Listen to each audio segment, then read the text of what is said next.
Assalamualaikum warahmatullahi wabarakatuh. Waalaikumsalam warahmatullahi. Alhamdulillah. Tes. Sama itu. Emang suara saya ngirit.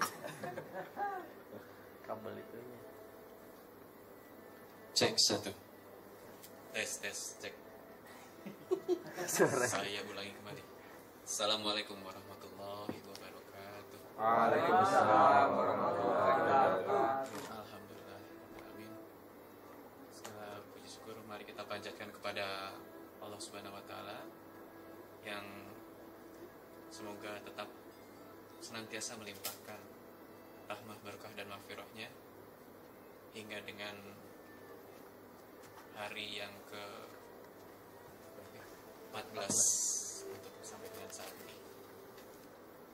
Salat dan salam semoga senantiasa tercurahkan kepada Nabi besar Muhammad SAW yang telah memberikan kita segenap perjuangannya, doa dan air mata beliau. Semoga kita semua yang hadir di sini termasuk ke dalam umatnya yang nanti akan mengiringi beliau masuk ke dalam surganya. Amin. Untuk hari ini, Kaget saya. untuk hari ini alhamdulillah telah hadir bersama kita Ustadz Dian Anwar. Insya Allah akan membawakan materi berjudul niat dan aplikasi dalam bermuamalah, Ustadz ya. Insya Allah. Untuk lebih afdolnya mungkin mari kita awali bersama kajian ini dengan bacaan basmalah. Bismillahirrahmanirrahim. Untuk Ustadz Dian Anwar, waktu dan tempat dipersilakan. Tafadhol. Langsung ya. Baik, bismillahirrahmanirrahim. Assalamualaikum warahmatullahi wabarakatuh. Waalaikumsalam warahmatullahi wabarakatuh. Alhamdulillah masih semangat berarti. Bismillahirrahmanirrahim. Alhamdulillah. Alhamdulillahilladzi ja'ala Ramadhana sahru siyam alladzi unzila fihi al-Qur'an. Wassalatu wassalamu ala asrafi sayyidi wan nabi adnan wa ala alihi wa sahbihi ila akhiriz zaman. Amma ba'du farabbi israh li sadri wa yassir li amri wahlul 'uqdatam min lisani yafqahul qawli wahdi qalbi bihaqqi sayyidina Muhammad. Allahumma inna nas'aluka al-futuh wal munuh wal rusuh wa salahal jasadi wal ruh wa taubatan nasuh. Sahabat-sahabat jamaah kajian zuhur PT Indosat Tbk, kajian zuhur di bulan Ramadan 1436 Hijriah yang saya muliakan. Pertama-tama marilah kita panjatkan puji serta syukur kita kehadirat Allah Subhanahu wa taala yang atas berkat rahmat, hidayah, inayah serta izin dari Allah Jualah yang dapat menjadikan kita berkumpul di tempat yang mulia ini, di satu tempat di permukaan bumi Allah, baitin min buyutillah, sebuah rumah dari rumah-rumahnya Allah Subhanahu wa taala. Kita berharap mudah-mudahan dengan berkumpulnya kita pada kesempatan hari ini, pada kesempatan siang hari ini, Allah berkenan kepada kita untuk memberikan ilmu-ilmu yang bermanfaat, menurunkan ridha dan cintanya kepada kita semuanya, dan memberikan keselamatan dan kebahagiaan dunia dan akhirat insyaallah, amin ya rabbal alamin. Salawat serta salam semoga selalu tercurah kepada junjungan Nabi besar kita Muhammad sallallahu alaihi wasallam yang telah membawa manusia dari zaman kegelapan menuju zaman yang terang benderang. Bapak-bapak jamaah kajian zuhur yang dimuliakan Allah Subhanahu wa taala, tidak terasa pada siang hari ini kita telah memasuki hari yang keberapa nih Pak? 14 ya. Terasa nggak Pak? 14 hari puasa sudah kita tinggalkan. Ya. Nggak terasa Pak. Perasaan baru 1 minggu ternyata sudah 14 hari. Mudah-mudahan dari 14 hari yang telah kita jalankan, Allah seluruh amal, aktivitas ibadah kita, baik saum kita, sholat kita, ibadah kita, sedekah jariah kita, dan semuanya diterima oleh Allah Subhanahu wa taala. Dan insyaallah akan memberatkan amalan timbangan kebaikan kita di yaumil qiyamah insyaallah, amin ya rabbal alamin. Bapak Ibu yang dimuliakan Allah Subhanahu wa taala, semua dalam kondisi sehat ya. Di siang hari tetap semangat nggak nih? Harus ya. Alhamdulillah. Baik, Bapak Ibu yang dimuliakan Allah Subhanahu wa taala, tema kita yang akan kita bahas adalah niat dan aplikasi di dalam bermuamalah. Awalnya sebenarnya materi ini tidak saya desain, tidak saya setting karena kemarin tidak ada materi.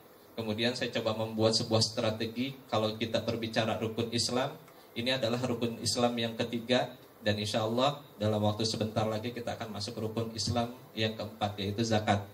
Dan tinggal yang rukun Islamnya yang kelima yang belum diaplikasikan banyak orang. Dan sebenarnya materi itu yang akan saya coba sampaikan, yaitu strategi mudah menuju Baitullah pasca Ramadan.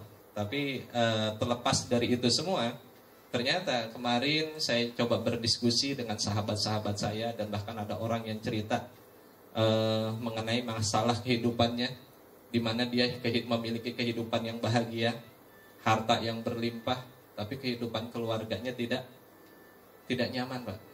Dulu belum sukses, kehidupannya begitu bahagia, mesra dengan anak dan dengan istrinya, dan anak-anaknya pun taat. Tapi seiring waktu berjalan, akhirnya terjadi pergeseran. Yang tadinya dulu akrab, mesra, sudah mulai ada kerenggangan. Anak-anaknya yang dulu taat, soleh, soleha, sudah mulai ngelawan sama orang tuanya. Sampai akhirnya curhat, apa salah saya? Apa sih sebenarnya salah saya? Saya sudah bekerja, beribadah, gitu kan. Tapi kok kenapa keluarga saya semakin kami sejahtera, justru malah keluarga saya malah bermasalah? Saya bilang, mungkin ibadahnya ada yang ditinggal kali. Wah Ustadz, kami Ustadz nggak ada yang meninggalkan sholat.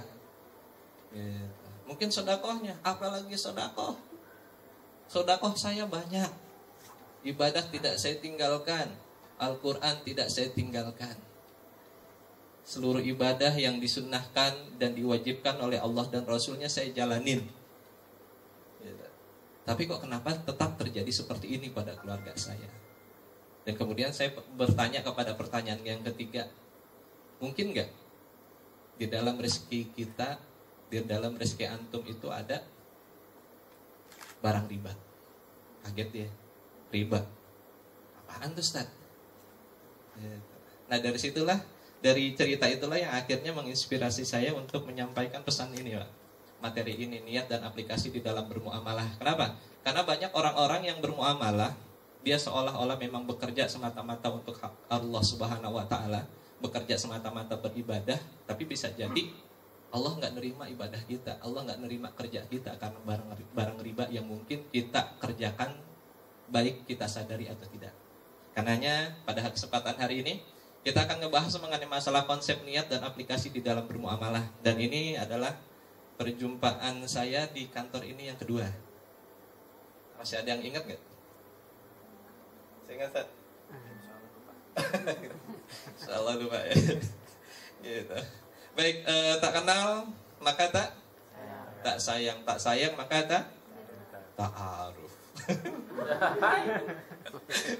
Baik, perkenalkan, inilah nama saya, Dian Muhammad Anwar, dan ini adalah nomor telepon saya dan PIN BB saya yang ingin mungkin komunikasi untuk kalau ingin bertanya tentang hal-hal syariah, insya Allah saya akan mengosongkan atau menyempatkan waktu saya untuk bisa berkomunikasi dengan Bapak Ibu semua jika ada pertanyaan terkait dengan fikih, muamalah syariah dan lain-lain sebagainya, insya Allah. Baik, Bapak Ibu yang dimuliakan Allah Subhanahu wa taala, ketika kita berbicara niat, yakin nggak bahwa niat itu bisa menjadi nasib kita? Begini, yakin atau cuma ngangguk-ngangguk aja? Yakin nggak, Pak? Yakin. Seberapa yakin, Pak? 50%? Ibu yakin, Bu, bahwa yang kita pikirkan itu, bahwa yang kita niatkan itu jadi nasib kita? Yakin? Yang jawab cuma satu orang ya. Harus yakin, Pak. Oke, saya ada sebuah cerita. Ceritanya itu adalah sebuah kisah tukang bakso. Dan saya yakin ibu-ibu paling seneng yang namanya makan bakso. Betul, Bu ya? Bapak-bapak juga seneng banget kalau makan bakso. Nah, Bapak Ibu, beberapa belas tahun yang lalu, teman kami, sahabat kami melakukan sebuah riset. Di mana di wilayah Malang ada 2 sahabat yang begitu akrab dari kecil sampai mereka dewasa. Tetapi keakraban mereka tidak menjadikan masa depan mereka menjadi lebih baik, tapi tetap akrab. Nah, karena mereka ingin mengubah masa depan mereka, akhirnya mereka sepakat untuk patungan. Nabung, ngumpulin duit, sampai terkumpullah jumlah tertentu, kemudian mereka memikirkan usaha apa yang akan kami buat.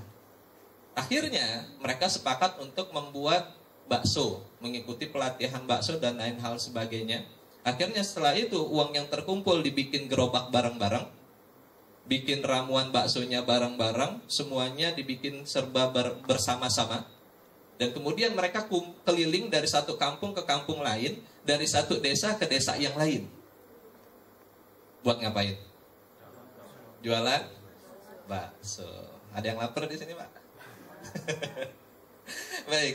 Nah, seiring waktu berjalan Bapak Ibu, mereka mengalami perbedaan nasib. Pak Min, anggap Pak Min yang satu ini, dia tetap berjualan bakso dari satu kampung ke kampung yang lain, gitu kan? Sedangkan Pak Man yang B, dia telah menjadi seorang pengusaha bakso. Wah, ada perbedaan yang sangat luar biasa. Padahal kalau berbicara pendidikan sama-sama rendah, bicara bumbu sama-sama resepnya sama, bicara gerobak bikinnya bareng-bareng, bicara jalan keliling kampung sama-sama keliling kampung, keliling desa dan keliling wilayah setempat. Tetapi yang jadi pertanyaan adalah, kenapa Pak Min tetap jadi tukang bakso setelah sekian tahun yang lalu, dan kemudian Pak Man telah menjadi seorang pengusaha bakso? Akhirnya Bapak Ibu, teman kami, sahabat kami melakukan sebuah riset, melakukan sebuah pertanyaan. Pertanyaannya satu, Pak. Pak Min, untuk apa sih Bapak jualan bakso? Begitu juga ditanyakan kepada Pak Man. Pak Man, untuk apa Bapak jualan bakso? Seperti halnya mungkin saya akan bertanya kepada Bapak Ibu. Bapak Ibu jualan kerja di Indosat ini ngapain sih? Ngapain Pak, Bu? Mencari nafkah. Kemudian untuk pendidikan anak. Kemudian modal nikah. Oke, modal nikah. Kemudian ada yang belum nikah nggak di sini? Banyak ya. Apa lagi kalau seandainya kita ditanya untuk apa kita bekerja, Pak? Untuk apa kita bekerja? Rata-rata Bapak, semua orang termasuk Pak Min itu menjawab, kami bekerja, saya jualan bakso, kata Pak Min, adalah untuk mencukupi kehidupan keluarga saya. Mensejahterakan keluarga saya, mendidik anak-anak saya, memiliki pendidikan yang lebih tinggi dari saya supaya tidak miskin. Kemudian kami punya kendaraan, kami punya rumah. Dan kemudian keluarga kami bahagia, itu sudah cukup bagi kami. Gitu Pak ya? Setuju nggak? Setuju. Dan begitu juga pertanyaan itu diajukan kepada Pak Man, Bapak Ibu. Pertanyaannya sama, Pak Man, untuk apa Bapak jualan bakso? Dan jawabannya pun sama seperti apa yang ada diucapkan oleh Pak Min. Cuman Pak Man memiliki sebuah visi yang tidak dimiliki oleh Pak Min. Jawaban tersebut dilontarkan bahwa ketika saya jualan bakso, saya keliling kampung, saya melihat banyak anak muda, remaja-remaja yang nganggur, Pak. Dan selama saya mendorong bakso itu dan jualan bakso itu, saya memiliki sebuah niat. Saya berdoa kepada Allah, ya Allah, jadikanlah baksoku ini adalah bisa bermanfaat untuk remaja-remaja yang nganggur itu. Saya ingin mengangkat mereka kepada derajat yang lebih baik. Nggak enak rasanya tuh nganggur. Nggak enak rasanya tuh nggak punya pekerjaan. Nggak enak rasanya tuh nggak punya penghasilan.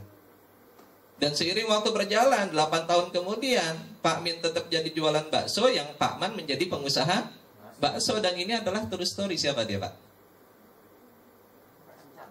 Bakso Caman. Sebuah usahawan, seorang usahawan yang akhirnya dia mendapatkan, memiliki gerai bakso di Indonesia sebanyak 122 sampai saat hari ini. 122 gerai bakso di Indonesia, dan dia mendapatkan piala rekor muri. Nah, Bapak Ibu, dari kisah Pak Man dan Pak Min ini apa yang bisa kita ambil? Apa pelajaran yang bisa kita ambil kira-kira? Bahwa betul, segala sesuatu itu di dalam hidup kita diperlukan sebuah tujuan, Bapak Ibu. Jadi kalau kita sudah hidup, kita dilahirkan, kita harus tahu tuh tujuan kita untuk apa. Kita kuliah, kita harus tahu tujuan kuliah kita untuk apa. Kita bekerja, kita harus tahu tujuan kita bekerja untuk apa. Ya. Dan di dalam untuk mencapai tujuan itu diperlukan sebuah niat. Dan yang paling terpenting adalah senantiasalah memulai sesuatu itu dengan niat atau perencanaan atau rencana atau planning. Kenapa? Karena niat doang, kalau tanpa ada rencana atau action, itu tidak akan menjadikan kita orang yang memiliki impian, tapi hanya berani mimpi saja. Itu sebabnya segala sesuatu itu, segala amal perbuatan manusia itu ditentukan dari niatnya, Bapak Ibu. Pak Min, niatnya bekerja semata-mata untuk mensejahterakan keluarganya, dikabulin oleh Allah? Dikabulin. Ingin mensejahterakan supaya anaknya sekolah, supaya punya rumah, supaya punya kendaraan. Karena faktor bekerjanya itu dikabuli oleh Allah, ya. Bagaimana dengan Pak Man? Pak Man ingin mensejahterakan keluarganya, dikabulkan? Ingin menjadi bermanfaat sebanyak-banyaknya kepada orang, dikabulin oleh Allah Subhanahu wa taala? Akhirnya menyebabkan Pak Man itu menjadi seorang pengusaha, Bapak Ibu. Artinya, ketika di dalam menjalankan kehidupan itu, yang paling terpenting adalah niatan kita. Kalau kita bekerja, kalau kita berkarya semata-mata hanya untuk mensejahterakan diri dan keluarga keluarga saja, maka yang terjadi rezeki kita hanya sampai di titik itu saja. Tetapi kalau seandainya kita bekerja, berkarya, memiliki usaha adalah untuk bisa bermanfaat sebanyak-banyaknya kepada orang lain, maka itulah yang akan dikabulkan oleh Allah, dan bahagialah hidup kita dunia dan selamat di akhirat. Menjadi orang hebat bisa, Pak. Kenapa? Karena seluruh aktivitas kita, tenaga kita, pikiran kita, dan apapun yang kita lakukan itu bermanfaat untuk banyak orang. Seperti apa yang dilakukan oleh Pak Man. Walaupun pendidikannya rendah, penghasilan juga di awal sangat sedikit, tapi karena dia bernilai manfaat besar, yang menyebabkan akhirnya Pak Man menjadi orang yang bermanfaat dan menjadi orang yang hebat. Dan akhirnya dia menjadi pengusaha yang sukses. Itu, Pak. Karena sebuah niat, Pak. Bapak Ibu juga kalau seandainya tinggal hidup atau bekerja di Indosat semata-mata cuma hanya untuk urusan perut saja, maka rezeki Bapak cuma segitu-segitu saja, Pak. Tapi kalau seandainya kita berkarya semaksimal mungkin untuk bisa memberikan manfaat sebanyak-banyaknya kepada orang lain, saya insya Allah manusia itu akan dijamin oleh Allah Subhanahu wa taala, derajatnya akan diangkat oleh Allah Subhanahu wa taala. Kenapa? Karena manfaatnya besar kepada orang lain. Dan bahkan bisa jadi kalau seandainya orang itu pergi dari perusahaan itu merasa sedih. Kenapa? Karena tidak ada orang yang sehebat orang itu.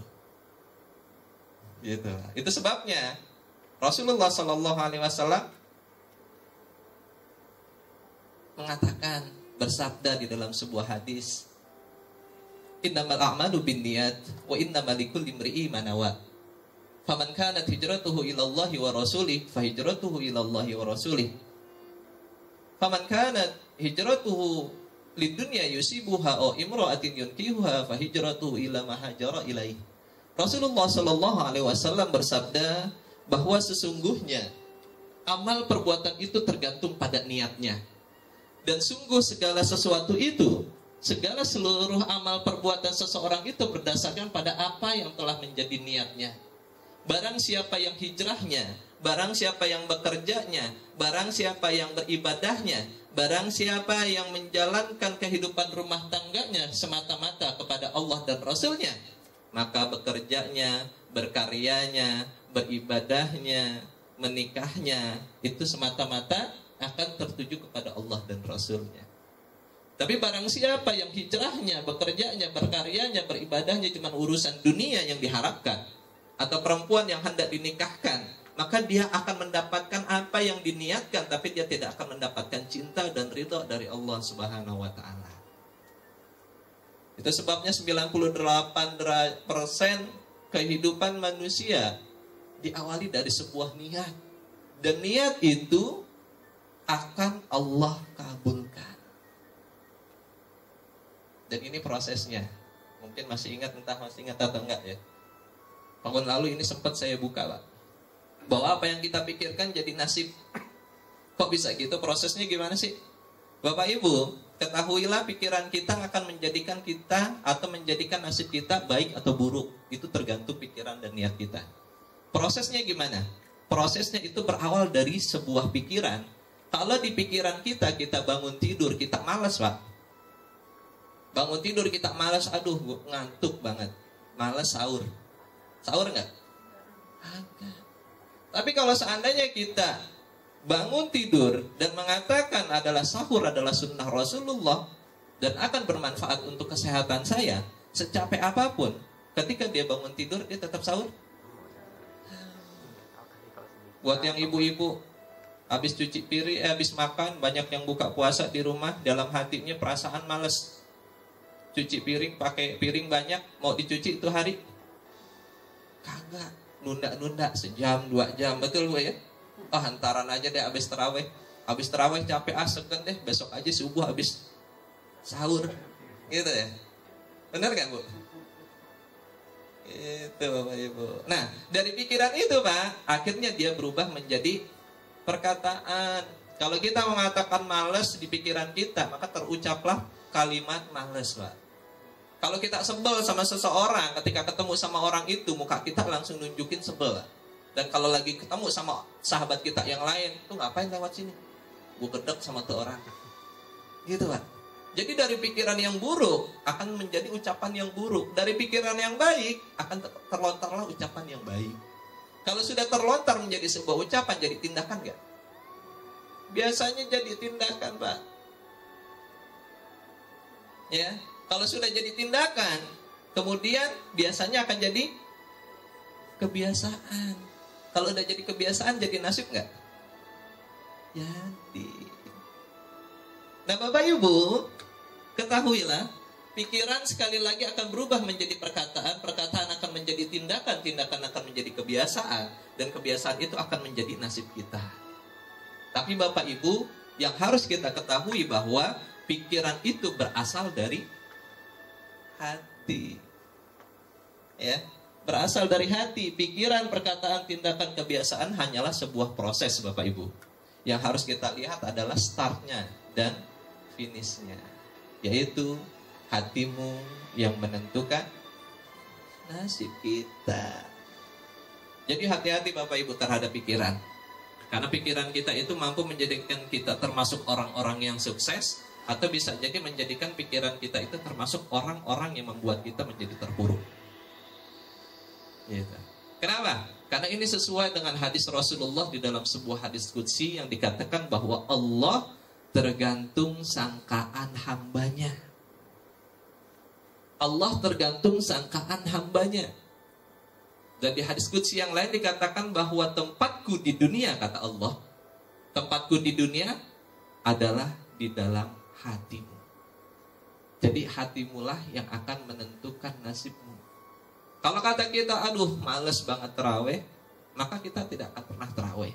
Kalau kita mengatakan ketika sekolah kita, wah masa depan gue bakal hancur, maka hancurlah masa depan kita.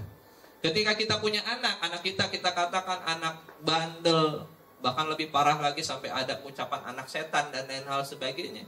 Maka jangan berharap kalau anak itu akan jadi anak yang baik, Pak. Kenapa? Karena ucapan kita itu nyumpahin anak kita supaya jadi anak-anak yang durhaka. Nah, emang dasar anak bandel.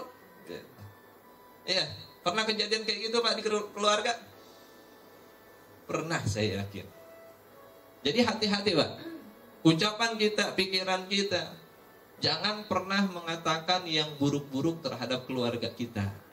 Bekerja juga seperti itu. Berikanlah yang semaksimal mungkin untuk mendapatkan, untuk bisa memberikan manfaat sebanyak-banyaknya. Hasilnya biarkan serahkan kepada Allah. Insya Allah, Allah yang maha mengetahui, dan pasti Allah akan memberikan ganjaran melebihi dari apa yang kita pikirkan. Jadi sekali lagi Bapak Ibu, hati-hati terhadap pikiran kita, karena itu akan berpengaruh terhadap masa depan kita. Dan pikiran kita Bapak Ibu itu pun berpengaruh terhadap tubuh kita dan makanan-makanan kalau seandainya kita berpuasa atau lagi sedang makan di hadapan kita.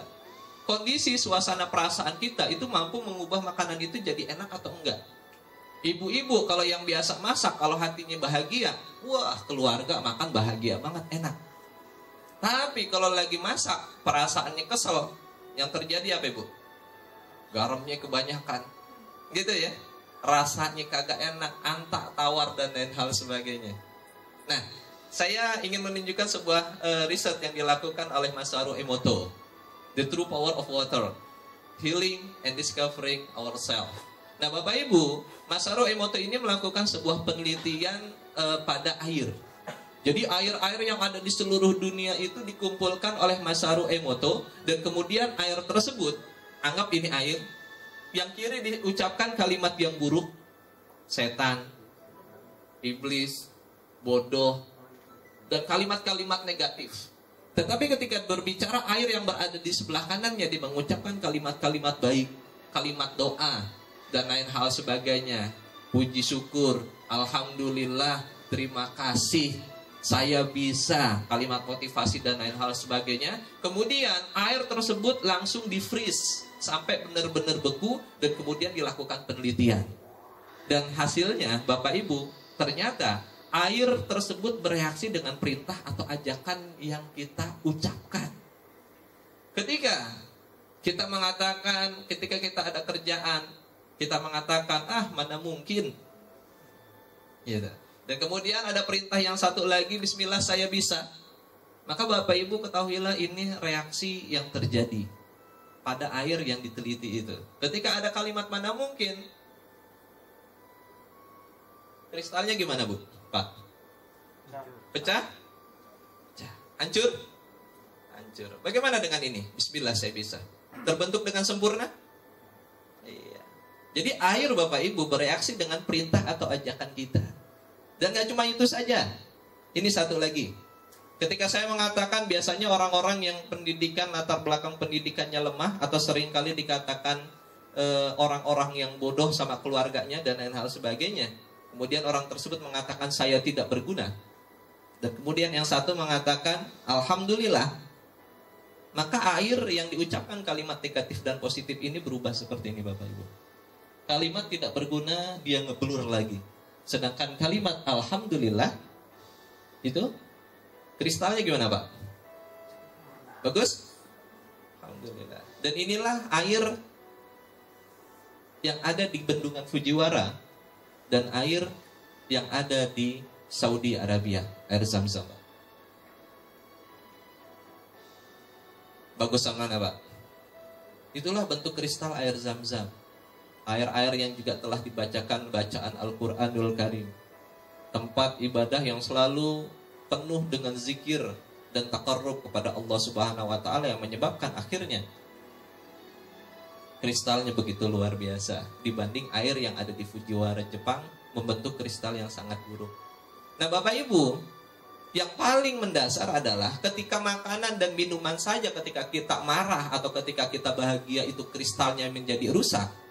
Bagaimana, pertanyaan saya adalah bagaimana dengan yang ada di dalam tubuh kita? Di dalam tubuh kita ada cairan nggak? Ada? Ada Pak. Nah ini dilakukan oleh siapa? Dr. Patricia Fellis. Dia melakukan sebuah riset pada darah manusia. Dan inilah yang terjadi ketika diteliti pada saat kita dalam kondisi normal biasa-biasa saja. Yang kedua, pada saat kita ada alergi, kristalnya udah mulai ngegumpal tuh dia. Struktur darahnya sudah mulai, molekul-molekul darahnya sudah mulai ngegumpal.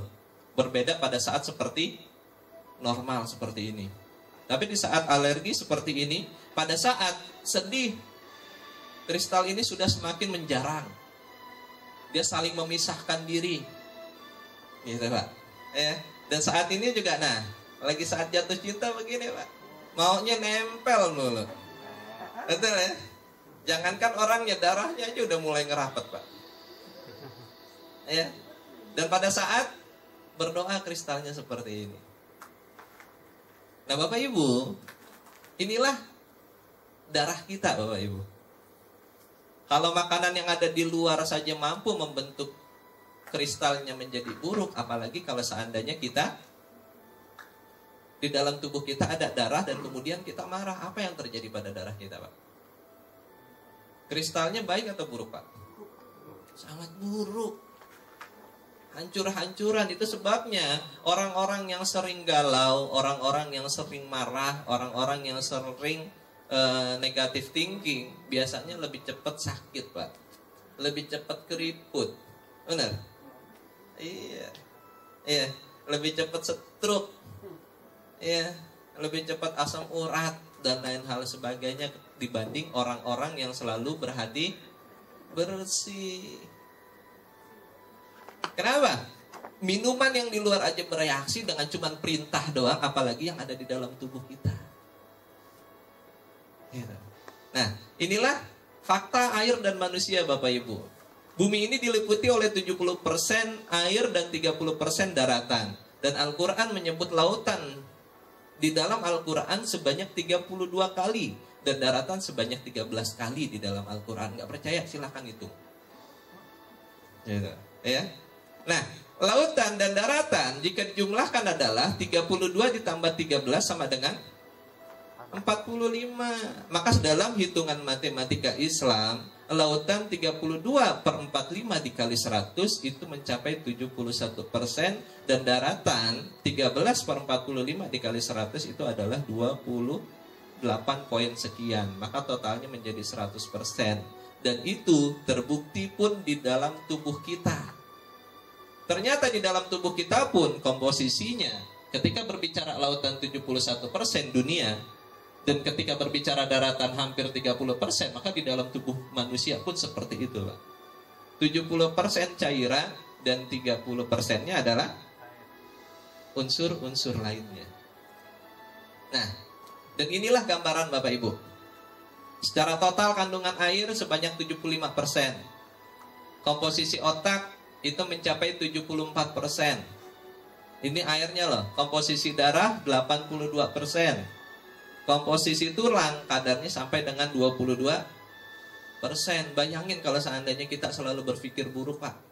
Bayangin kalau seandainya kita selalu melakukan hal-hal yang negatif. Pikiran kita buruk, langkah kita buruk, dan lain hal sebagainya.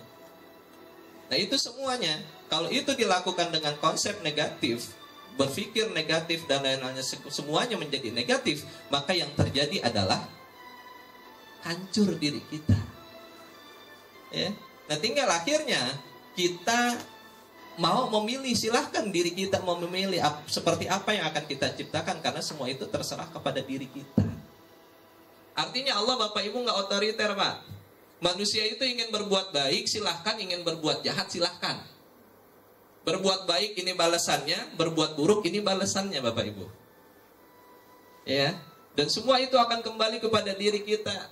Kalau kita mengatakan saya tidak bisa, maka yakinlah Bapak tidak akan pernah bisa.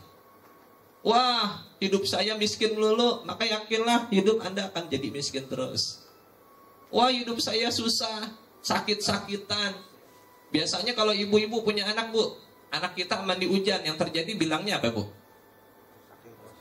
Nah, jangan mandi hujan, ntar sakit. Kejadian nggak? Kejadian, Pak. Padahal yang namanya air hujan itu adalah berkah dari Allah, dan nggak mungkin keberkahan itu mampu menjadikan manusia itu hancur.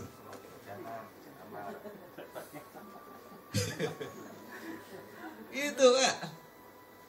Ya, semuanya tuh kepada mindset kita. Di saat dia mengatakan, nah jangan mandi hujan, sakit nanti, maka di pikiran si anak itu sakit, dan terjadilah akhirnya ngedrop.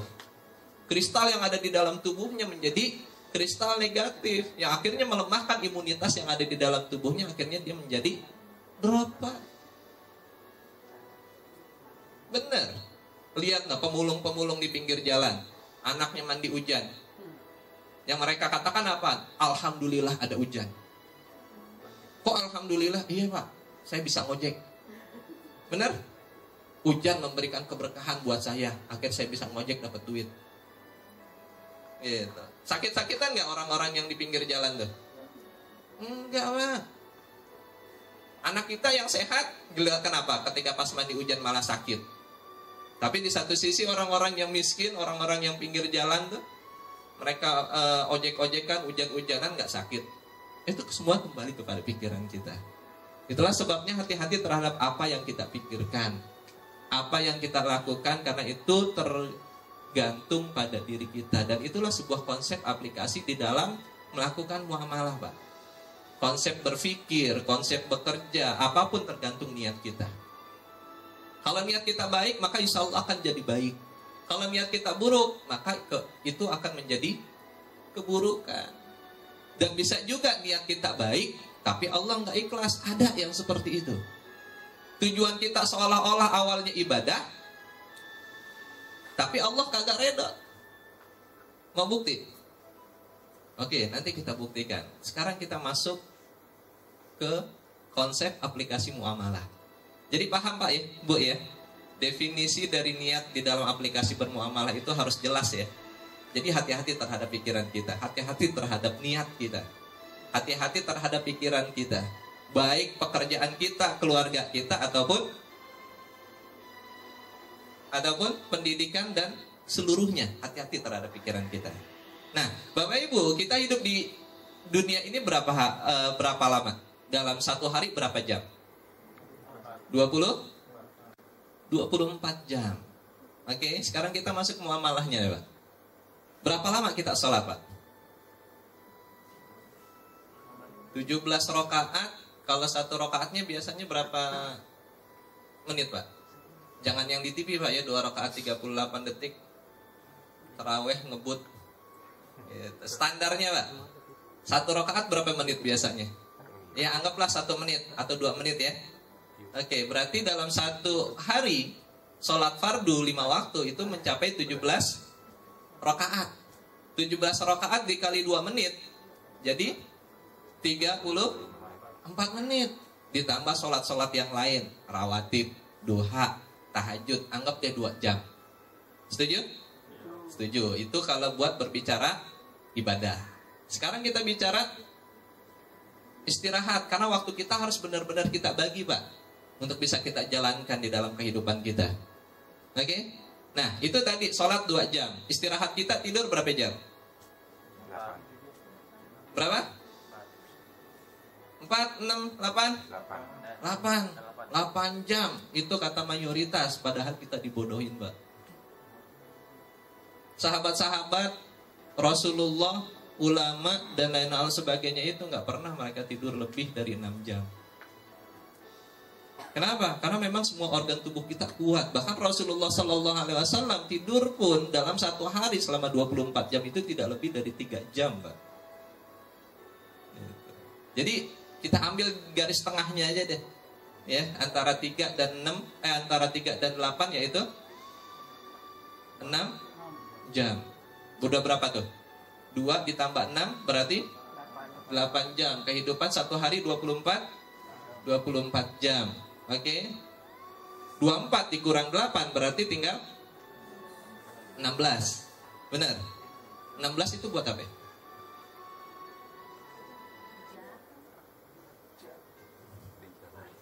Buat apa, Pak? Buat bersosialisasi, buat bermuamalah, buat bekerja, buat berhubungan dengan keluarga kita, silaturahmi dan lain hal sebagainya. Nah, Bapak Ibu yang dimuliakan Allah Subhanahu wa taala, aktivitas hubungan manusia itu bersosialisasi, bekerja dan lain hal sebagainya, itulah yang disebut sebagai muamalah. Jika kita kembali pada tujuan hidup, hidup ini adalah ibadah. Bermuamalah ibadah atau bukan, Pak? Termasuk ibadah bukan? Termasuk ibadah? Nah, sekarang pertanyaannya adalah bagaimana caranya agar semua aktivitas kehidupan ini menjadi bermakna ibadah atau menjadi ibadah. Apa yang harus kita lakukan? Syarat untuk menjadi ibadah ada 2. Apaan saja? Harus niat dengan ikhlas. Yang kedua harus sesuai dengan syariah yang telah ditetapkan Allah dan Rasulnya, Pak. Jadi disebut ibadah itu ada 2 syaratnya. Pertama, dia harus niat dengan ikhlas karena Allah Subhanahu wa taala. Yang kedua, apa? Harus sesuai dengan syariah yang telah ditetapkan Allah dan Rasulnya. Itu syarat untuk bisa muamalah itu menjadi ibadah. Benar. Sekarang muamalah ini ibadah bukan, Pak? Muamalah itu ibadah bukan, Pak? Ibadah ya. Pertanyaannya adalah, sudahkah kita menjalankan muamalah itu dengan maksimal? Kalau seandainya muamalah itu adalah ibadah dan syarat ibadah itu ada 2. Pertama, niat dengan ikhlas. Kedua, harus sesuai dengan syariat yang disebut dengan ibadah. Kalau seandainya itu tidak menjadi syarat atau tidak menjadi sebuah syarat disebut sebagai ibadah, maka nilai muamalah itu akan menjadi apa? Lawannya dari ibadah apa, Pak? Maksiat, Pak. Maksiat. Nah, Bapak Ibu, kalau seandainya kita mengikuti syarat dari ibadah itu, alhamdulillah, berarti selama 24 jam ini kita benar-benar beribadah.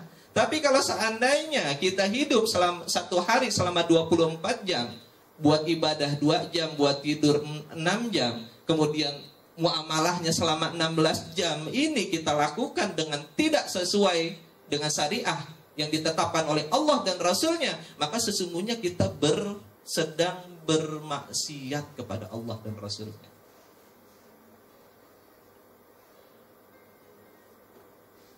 Dan ketika kita berbicara aspek muamalah, itu terkait dengan aktivitas diri kita untuk mencari nafkah, Bapak Ibu.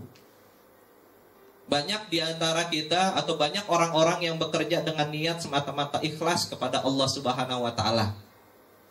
Dan demi kebangkitan ekonomi umat, buat kemaslahatan umat, buat kebahagiaan anaknya, buat kebahagiaan orang tuanya, buat kebahagiaan keluarganya, supaya anaknya menjadi soleh dan soleha, supaya anaknya memiliki masa depan yang baik. Namun pertanyaannya adalah, sudah betulkah cara-cara kita, atau sudah betulkah cara-cara yang dilakukan dalam aplikasi amalah kita, muamalah kita, bekerja kita itu sudah sesuai dengan syariah atau enggak?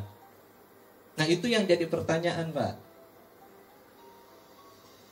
Itu sebabnya di dalam menjalankan pekerjaan kita sudah harus belajar yang namanya ilmu fikih, ilmu syariah. Kenapa? Kalau seandainya kita tidak mempelajari ilmu syariah, bisa jadi kita termasuk orang-orang yang bermaksiat kepada Allah. Kenapa? Karena kita tidak paham hukum-hukum dari syariah muamalah itu. Dan banyak contohnya, Pak.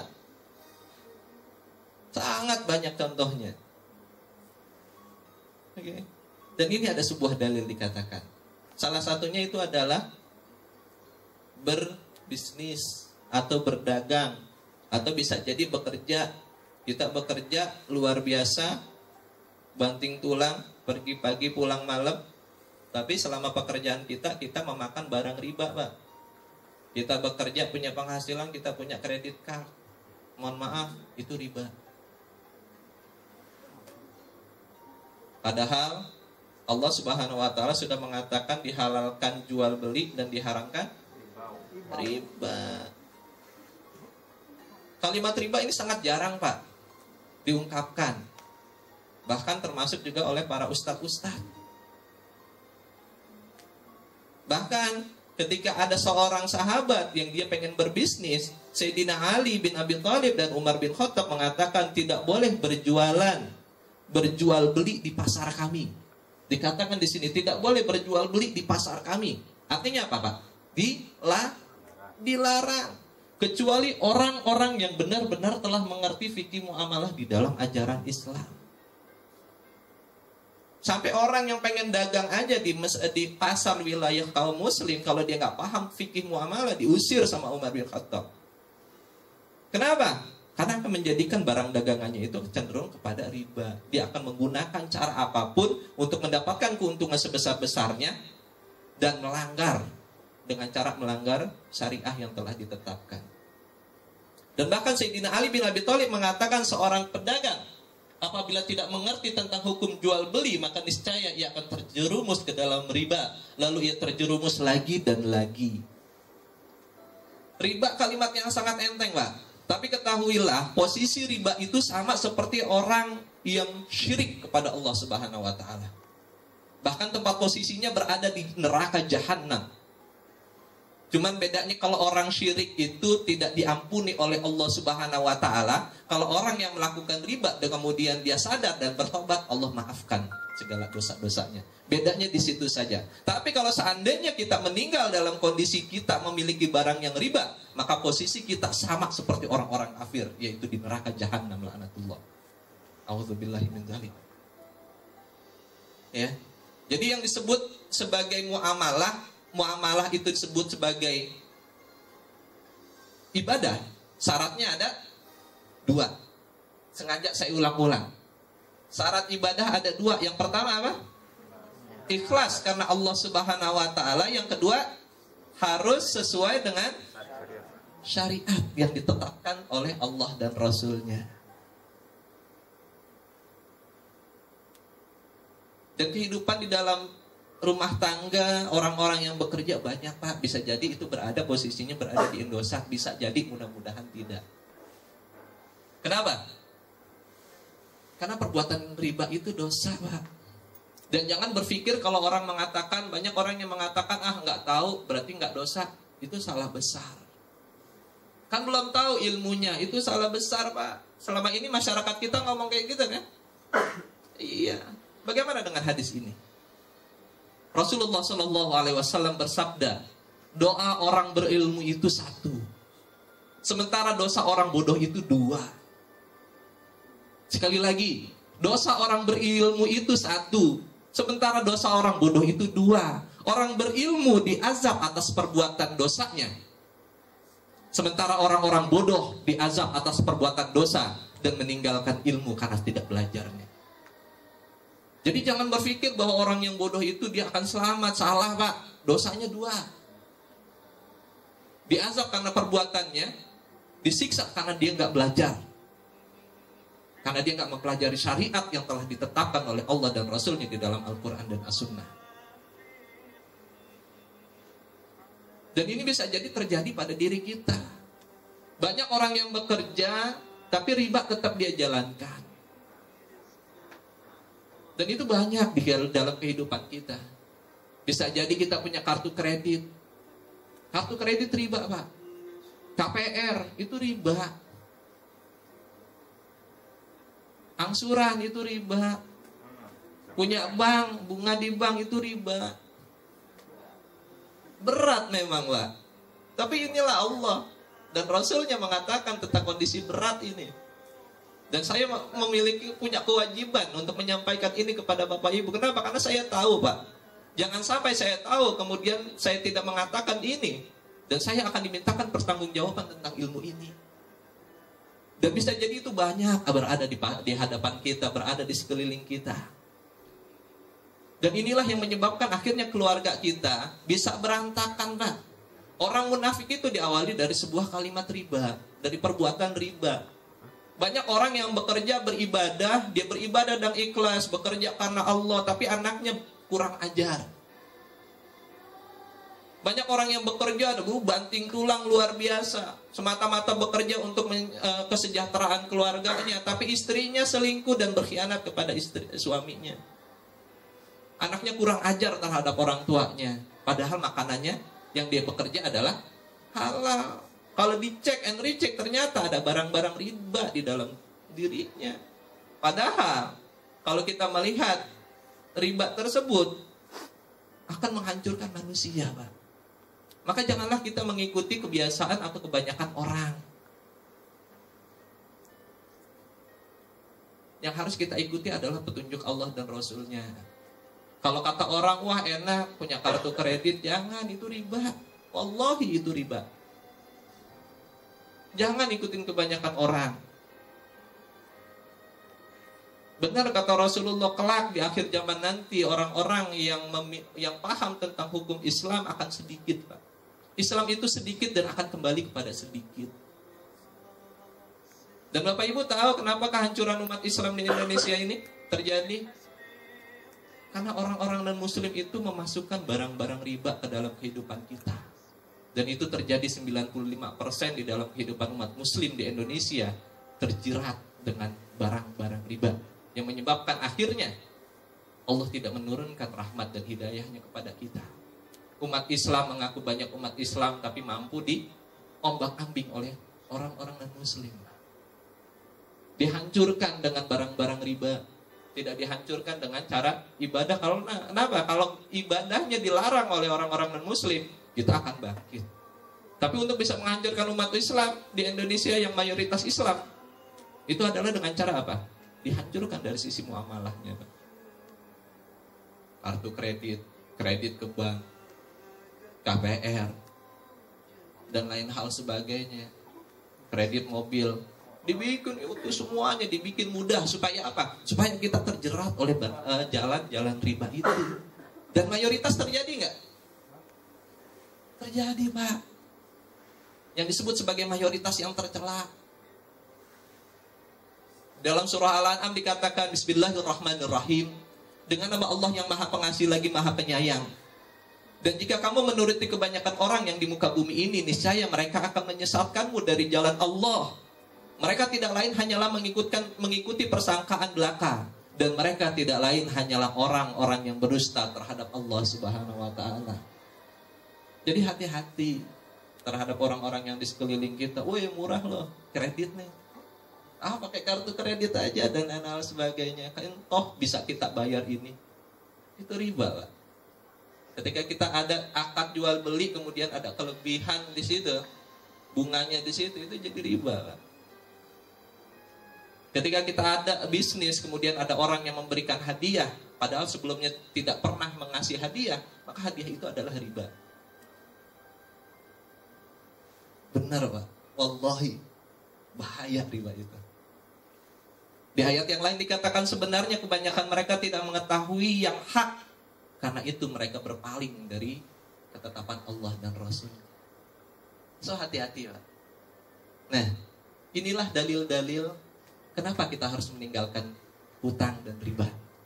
Bapak Ibu, Rasulullah SAW bersabda, seseorang yang terlilit hutang biasa akan sering berdusta dan berucap. Jika berucap dan ketika berjanji maka dia sering ingkar. Sekali lagi, seseorang yang terlilit hutang biasa akan sering berdusta jika berucap, dan ketika berjanji akan sering ingkar, Pak. Itu hati-hati. Itulah sebabnya hati-hati kita jangan sampai masuk kepada aliran sesat di dalam keuangan. Aliran sesat di dalam untuk bisa mendapatkan pendapatan atau income. Salah satu diantaranya apaan? Nggak mungkin bisnis itu tanpa utang. Bisa sebenarnya. Saya bisa dan saya bisa membuktikan itu. Aliran sesat yang lainnya apa, Pak? Utang itu sudah menjadi bagian hidup. Jadi wajar kalau kita berhutang. Ini aliran sesat di dalam bisnisnya, Pak. Utang itu sudah menjadi bagian hidup. Jadi wajar kalau kita berhutang. Negara yang kaya raya aja berhutang. Amerika, Pak, mayoritas 90% orang-orangnya berhutang. Yang terjadi adalah krisis moneter besar-besaran sampai saat ini. Cuman gak dikasih unjuk aja di Indonesia. Padahal krisis moneternya luar biasa. Orang pada stres, Pak, pada loncat dari Golden Gate dan lain hal sebagainya. Salah satunya karena faktor hutang itu. Nih, aliran sesat yang lain apa? Nih, banyak yang mengatakan utang itu mulia. Benar, Pak. Nggak mulia kalau kita nggak utang. Kalau kita nggak punya utang 1 miliar, 2 miliar, kita nggak mulia. Wah, itu sangat bertentangan dengan Allah dan Rasulnya. Padahal yang menjadikan orang mulia itu karena takwanya, bukan karena utangnya, Pak. Benar?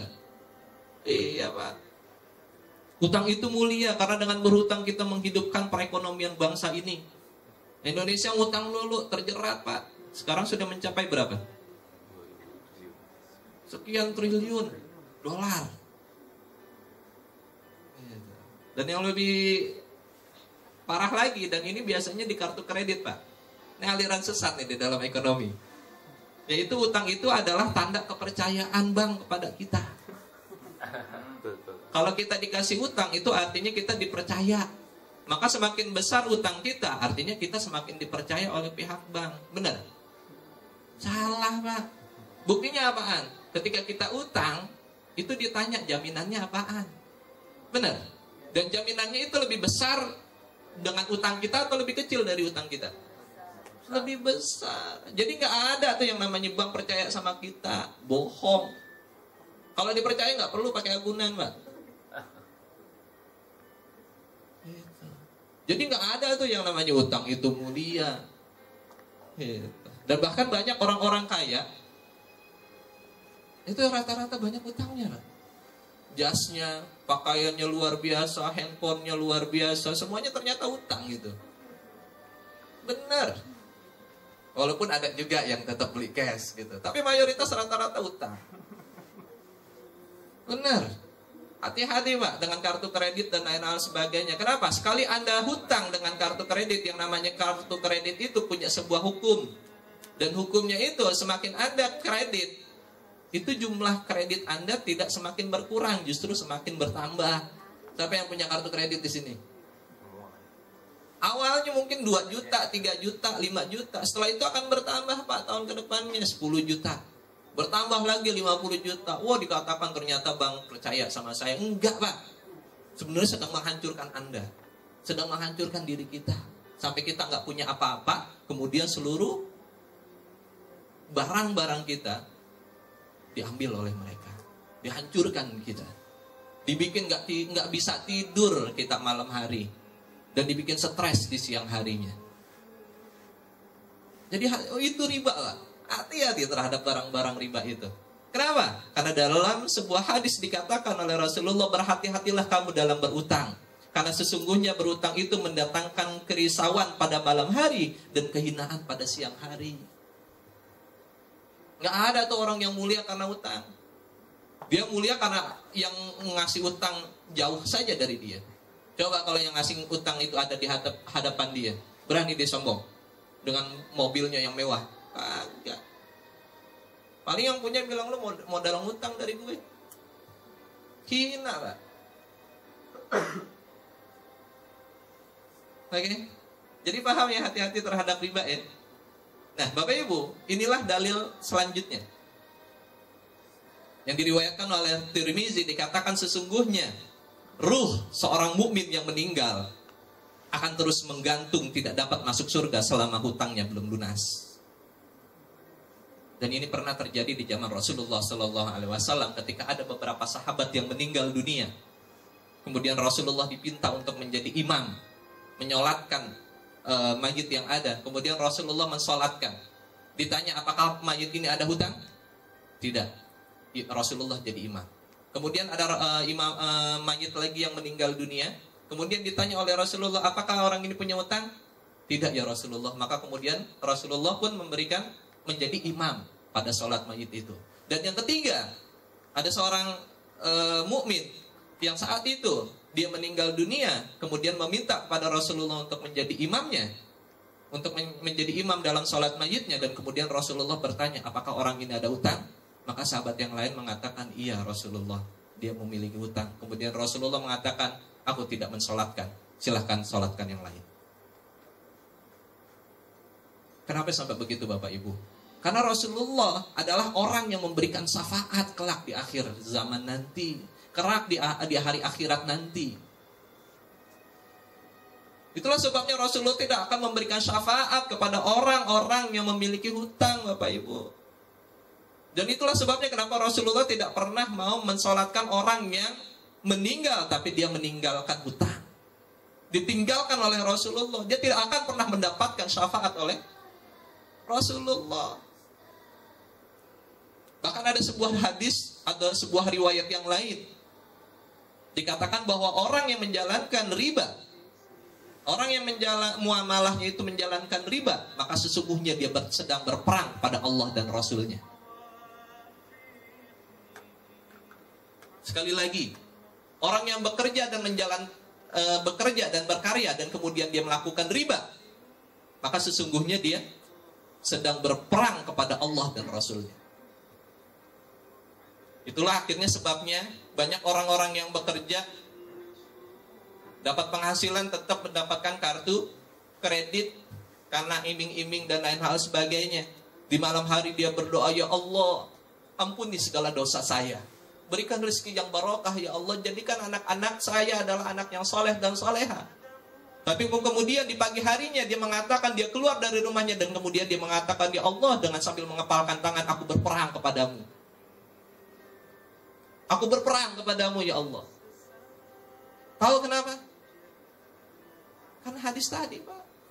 Untuk apa kita meminta berdoa kepada Allah Subhanahu wa taala tapi barang-barang riba itu masih kita telan? Padahal ada sebuah hadis yang tadi saya sebutkan, ketika orang itu memakan barang riba, berlaku dengan barang-barang riba, maka sungguhnya dia sedang berhadapan, sedang berperang kepada Allah dan Rasulnya. Masa kita malam hari kita meneteskan air mata, kita bersujud kepada Allah, memohon ampun kepada Allah Subhanahu wa taala, seraya minta dosa kepada Allah, minta dimaafkan segala dosa-dosa kita. Tapi di siang harinya saat kita melek, kita mengepalkan tangan dan menantang Allah dan Rasulnya dengan mengatakan, aku berperang kepadamu melalui barang-barang ribaku ini. Pantas nggak, Pak? Tidak, Bapak Ibu. Jadi hati-hati terhadap barang-barang riba itu. Yang lebih parah lagi, yang diriwayatkan dari hadis dari Ahmad, Rasulullah Shallallahu Alaihi Wasallam bersabda, seorang laki-laki bertanya kepada Rasulullah, apakah ia masuk surga jika mati syahid dalam keadaan bersabar ya Rasulullah? Kemudian Rasulullah menjawab, kecuali engkau mati sementara engkau memiliki utang dan engkau tidak memiliki harta untuk melunasinya. Jadi Bapak Ibu, walaupun Bapak Ibu meninggal dalam kondisi jihad, tapi ketika kita punya utang, surga nolak kita, Bapak Ibu. Surga nolak kita, Allah nolak kita, Rasulullah menolak kita. Walaupun meninggal kita dalam kondisi syahid. Jadi hati-hati Bapak Ibu. Kenapa? Karena riba cenderung kepada kekal di dalam neraka Allah Subhanahu wa taala. Dikatakan, diriwayatkan oleh Bukhari dan Muslim, dikatakan bahwa Rasulullah melaknat orang yang terkait riba. Sekali lagi, Rasulullah melaknat orang yang terkait riba, yaitu orang yang mengambil penghasilan dari riba, memberinya, menuliskannya, dan yang menyaksikannya. Beliau bersabda, hum sawaun. Hum sawaun. Mereka semua adalah sama dosanya, dan dia mendapat laknat dari Allah dan Rasulnya. Kalau sudah dilaknat Allah dan Rasulnya, tempatnya di mana, Bu?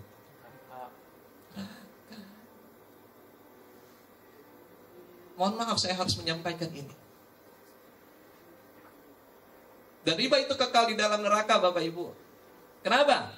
Karena dikatakan, ini bahayanya riba, Bapak Ibu. Riba itu mempunyai 73 pintu. Sedangkan yang paling ringan dosanya adalah seperti seorang laki-laki yang menzinahi ibu kandungnya sendiri. Sekali lagi, riba itu memiliki 73 pintu. Sedangkan yang paling ringan dosanya, Bapak Ibu, yang paling ringan dosanya adalah seperti seorang anak laki-laki yang menzinahi ibu kandungnya sendiri. Jadi yang punya kartu kredit dan lain-lain sebagainya, saya serahkan kepada semua Bapak Ibu. Jangan sampai gara-gara barang riba, seolah-olah kita setiap malam berzinah dengan orang tua kita. Dan itu adalah seringan-ringannya dosa. A'udzubillahi min dzalik. Rasulullah yang mengatakan ini. Ini penting, Pak. Nilai dan niat dan aplikasi muamalah, dan saya harus menyampaikan ini. Bulan suci Ramadan merupakan bulan untuk mensucikan diri kita, untuk kita kembali kepada fitrah. Dan saya berharap mudah-mudahan keluarnya kita dari bulan suci Ramadan ini, hati kita bersih, badan kita bersih, pikiran kita bersih, dan kemudian keluar setelah Idul Fitri, barang-barang riba itu sudah tidak ada lagi di dalam kehidupan kita. Atau jika masih ada, maka siap-siaplah melaknat Allah dan Rasulnya, dan kita sedang berperang kepada Allah dan Rasulnya. Riba itu kekal di dalam neraka, Bapak Ibu. Dikatakan sebuah riwayat, 1 dirham riba yang dimakan oleh seorang laki-laki, sementara ia tahu lebih berat dosanya daripada berzina dengan 36 pelacur. Jadi 1 dirham itu sekarang nilainya 70.000, Pak. Kalau kita punya utang 70.000 dengan barang riba yang ada, maka seperti kita melacur dengan 36 pelacur. Kalau hutang kita karena kartu kredit sampai 2 juta, sampai 5 juta, tinggal dibagi 70.000, dikali 36 segitu, Pak. Banyaknya. 1 dirham sekitar 70.000, kalau dihitung hutang kita 700.000, berarti kita sama saja berapa? Berapa orang yang kita lacuri? 360. Kalau kita punya hutang 7 juta, 3.600 pelacur. Maksiat kagak, dosanya dapat, Pak. Wallahi. Hati-hati terhadap riba. Seperti berlacur kepada 36 orang ketika kita memiliki barang riba. 1 dirham saja, 70.000 saja saat ini. Bahaya riba yang lain apa? Seperti kita menzinahi ibu kita. Auzubillahi min dzalik. Kita menzinahi orang tua kita. Dan yang lebih parah lagi, dia dilaknat oleh Allah dan Rasulnya. Dia berperang kepada Allah dan Rasulnya.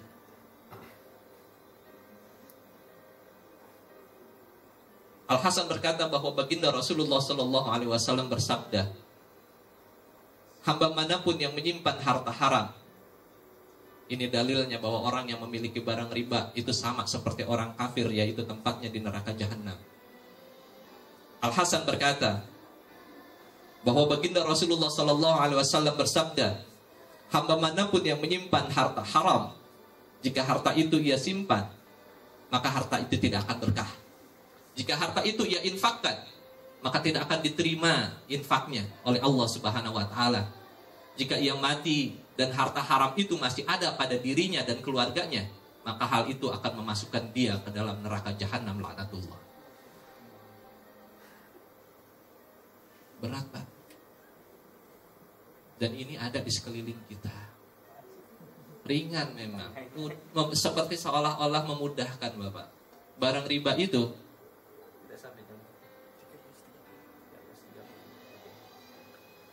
sekali lagi Bapak Ibu, sebagai penutup, barang riba itu adalah enak di awal, tapi menghancurkan manusia sedalam-dalamnya ke dalam neraka jahanamnya Allah. Jadi hati-hati terhadap barang-barang riba. Dan saya berharap mudah-mudahan bulan suci Ramadan ini adalah bulan maghfirah, bulan dengan penuh keampunan Allah Subhanahu wa Ta'ala. Dan kita berharap melalui bulan suci Ramadan ini pula Allah menghapuskan segala dosa-dosa kita yang telah melakukan riba dan lain hal sebagainya. Semoga Allah memaafkan kita semuanya. Perbanyak beristighfar kepada Allah, minta maaf kepada Allah Subhanahu wa Ta'ala. Dan mudah-mudahan kita termasuk orang-orang yang terhindar dari barang-barang riba, sehingga ridha dan cinta Allah turun kepada kita. Rasulullah mampu memberikan syafaat kepada kita. Dan mudah-mudahan kita terhindar dari barang riba dan hutang, sehingga akhirnya kita berada di jalan Allah dan Rasulullah mampu memberikan syafaat kepada kita. Demikian, mohon maaf kalau ada kesalahan. Hadanallahu wa yakum ajma'in. Assalamualaikum warahmatullahi wabarakatuh. Demikian tadi untuk kajian kita hari ini mengenai data aplikasi dalam bermuamalah. Untuk sesi tanya jawab mungkin masih ada waktu. Silakan, satu pertanyaan. Silakan.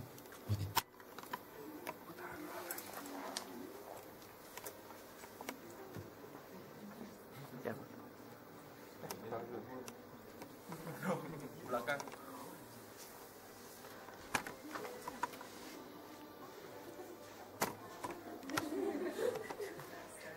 Assalamualaikum warahmatullahi wabarakatuh. Ustaz mau nanya mengenai riba ya. Yang sekarang ini kalau saya koreksi untuk diri sendiri, setiap bulan yang pasti kita pasti ada riba, yaitu penghasilan kita yang selalu menggunakan bank konvensional tuh Ustaz. Kita tidak mungkin menghindarinya gitu, karena memang itu yang harus kita gunakan gitu. Bagaimana tuh Ustaz? Apakah kalau taubat itu kan tidak akan mengulangi lagi, tapi ini bagaimana kita sebagai posisi yang memang menggunakan itu Ustaz? Assalamualaikum warahmatullahi wabarakatuh. Atau satu pertanyaan lagi. Langsung tanya lagi.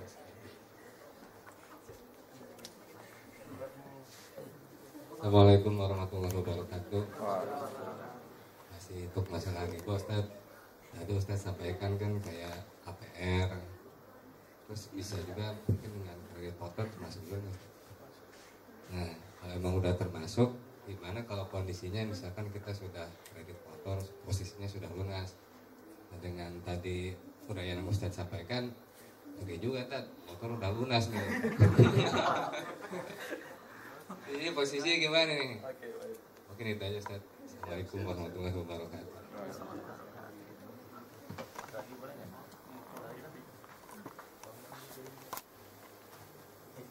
Cek. Baik. Bapak Ibu yang dimuliakan Allah Subhanahu wa taala, pertanyaannya memang sering dan bahkan banyak terjadi pada setiap orang, Pak. Bahkan jujur saya sendiri pun ada bank konvensional. Salah satunya waktu itu, salah satunya adalah bank konvensional lah, baik Mandiri, BCA atau yang lainnya. Tapi alhamdulillah sekarang saya sudah masuk kepada syariah. Oke, walaupun terlepas sebenarnya syariah juga ada yang menyimpang. Tapi nggak pembahasan kita saat ini karena waktu kita terbatas. Tapi yang harus digaris besarkan bahwa ketika kita memiliki simpanan di bank konvensional dan ternyata di situ ada hasilnya, maka hasilnya itu tidak boleh kita makan, Pak.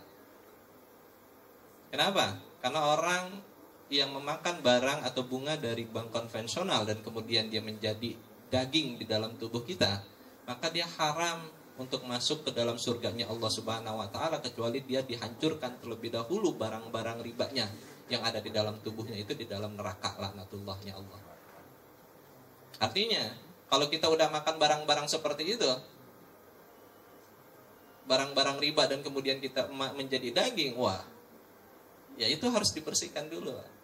Nah, mumpung kita belum meninggal dunia dan mumpung saat ini kita berada di bulan suci Ramadan, perbanyak istighfar. Kenapa? Karena tidak ketahuan kita. Walaupun dosanya 2 kali tadi dikatakan. Gitu. Tapi kita berupaya. Termasuk juga dengan kredit motor, mobil, ya, udah lunas. Itu bagaimana dengan ribanya? Ya kalau ribanya 2 juta, ya itulah ribanya, Pak. Gitu. Kalau ribanya 3 juta, ya itulah nilainya riba tersebut. Ya riba tetap riba, Pak. Tapi yang harus kita lakukan apa? Yaitu dengan cara meminimalisir dosa tersebut dengan kebaikan-kebaikan. Ya. Kalau seorang pilot memiliki autopilot, sekarang bagaimana supaya kebaikan itu menjadi autopilot di dalam kebaikan kehidupan kita? Tutuplah keburukan tersebut, tutuplah riba itu dengan kebaikan-kebaikan. Punya uang, sedekahkan. Buat pembangunan masjid, itu autopilot, Pak. Otomatis dia akan berputar mengikis dosa-dosa yang kita miliki. Tentunya kita dengan cara tetap menghindari barang-barang riba tersebut. Yang riba tetap riba, Pak. Dosa adalah tetap dosa. Tinggal sekarang kita kalau sudah tahu mau tetap melakukan atau mau meninggalkannya. Kalau kita sudah melakukan dan pernah melakukan, termasuk saya, maka langkah yang terbaik adalah pertama meninggalkan, kemudian kedua kita beristighfar semaksimal mungkin, sebanyak-banyaknya. Berpuasa untuk menghancurkan barang-barang riba yang ada di dalam tubuh kita yang mungkin telah menjadi daging. Kemudian perbanyak sedekah. Saya ada tadi coret-coretan budaya perusahaan ahli surga. Dikatakan di sini harus ada add value, menciptakan nilai tambah. Jadi bekerjanya itu nggak cuma nyari uang doang semata, tapi bagaimana kita berkarya memberikan manfaat sebanyak-banyaknya. Gitu. Sehingga akhirnya itu mendapatkan nilai tambah untuk diri kita yang akhirnya meminimalisir barang-barang riba yang pernah kita lakukan dulu. Gitu. High performance, berkinerja tinggi, yaitu bermanfaat semaksimal mungkin. Ya. Jangan pulangnya on time, datangnya nggak disiplin gitu kan. Wah, telat. Oke, saya setelah ini saya akan on time, pulangnya on time gitu. Jangan. Datang telat, pulang on time. Banyak kayak gitu? Wow, banyak Pak. Gitu. Learn, grow, and fun. Senantiasa belajar, mengembangkan diri dan menuntaskan tugas dengan semangat. Gitu. Integritas, komitmen, amanah dan berkomitmen syar'i, mengamalkan dan menegakkan syariat Islam. Itu optimis, visionary, optimis menata masa depan. Nah, artinya Bapak Ibu dari semua nilai-nilai ini, ya, kita harus go extra miles. Kita harus melakukan sesuatu itu melebihi standar yang ada, Pak. Kita udah tahu nih bahwa riba itu telah terjadi, udah lunas dan lain-lain sebagainya. Sekali lagi sekarang bagaimana kita menjadikan kebaikan itu menjadi autopilot, Pak. Seperti layaknya kita pernah memiliki autopilot riba. Untung udah lunas. Bayangin orang yang punya KPR, utangnya sampai ratusan juta, sampai sekarang nggak lunas-lunas. Padahal kata Rasulullah ada sebuah hadis yang katakan ketika riba itu tidak dilunasi, maka setiap hari itu dia mendapatkan ribanya satu dosa. Satu hari. So yang punya barang-barang riba segera lunasin. Setelah itu tinggalkan. Ya. Kalaupun ada hasil dari bunga bank, maka hasil dari bunga bank itu jangan kita masukkan ke dalam masjid. Makin panas tuh Pak masjid. Itu sebabnya sekarang masjid bagus, jamaahnya kagak ada. Bisa jadi barang yang kita berikan sedekah kan dari barang riba, panas masjid itu. Gak boleh Pak, barang riba itu buat masuk masjid. Kenapa? Karena gak ada manfaatnya. Sedangkan itu buat ibadah, dan kita ibadah di atas barang-barang riba, gimana jadinya tuh? Maka solusi barang-barang tersebut dibakar juga jangan. Sayang. Kalau 100-200 masih mending, kalau puluhan juta, ratusan juta. Maka jadikan itu yang bisa bernilai manfaat, tapi jangan berharap pahala dari barang riba itu. Contohnya apa? Tuh di jalanan ada barang, jalanan pinggir jalan kan bolong-bolong tuh banyak tuh. Nah tuh barang-barang itu jadiin barang begitu. Setidaknya orang nggak ada yang nyusruk gara-gara itu. Gitu loh. Tapi jangan berharap dari barang riba itu dapat pahala. Kenapa? Karena Rasulullah mengatakan nggak ada manfaatnya, nggak ada nilainya, Pak. Tuh. Jika ia infakkan tidak akan Allah terima. Gitu. Jadi yang sudah ya sudah, gitu kan. Terus bagaimana kalau kita menjalankan, saya dulu punya simpanan di bank konvensional. Kalaupun ada simpanan, uang itu langsung segera saya ambil, Pak. Kenapa? Karena itu cuma buat perputaran. Kenapa? Karena dari kantor banknya itu adalah bank konvensional. Artinya uang yang ketika masuk saya ambil langsung. Pas dapat langsung saya ambil. Dan itu saya langsung tata. Urusan ketika habis itu dipotong ya gimana ya, karena memang itu sudah peraturan. Tapi kalau bisa, ini kan udah tahu nih, di sini ada pimpinan nggak? Ajuin kepada pimpinannya. Saya udah tahu dalilnya. Kalau bisa punya bank syariah. Kan udah tahu loh, jelas loh. Mau berperang dengan Allah dan Rasulnya? Mau menzinahin orang tua Anda? Atau mau masuk neraka jahanam, dan tiga-tiganya itu berlaku dalam diri kita. Kalau seandainya kita berlibat, melakukan riba. Wallahu a'lam. Terima kasih.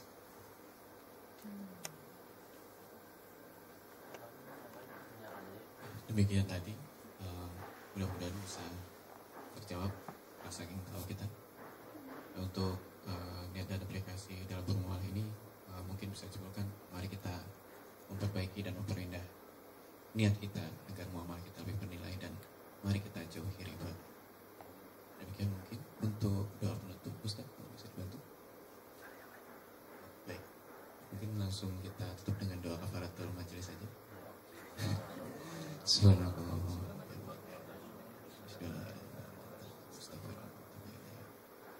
Terima kasih, mohon maaf jika ada salah kata. Yang benar datangnya hanya dari Allah dan Rasulnya, dan salah dari saya pribadi. Assalamualaikum warahmatullahi wabarakatuh. Waalaikumsalam.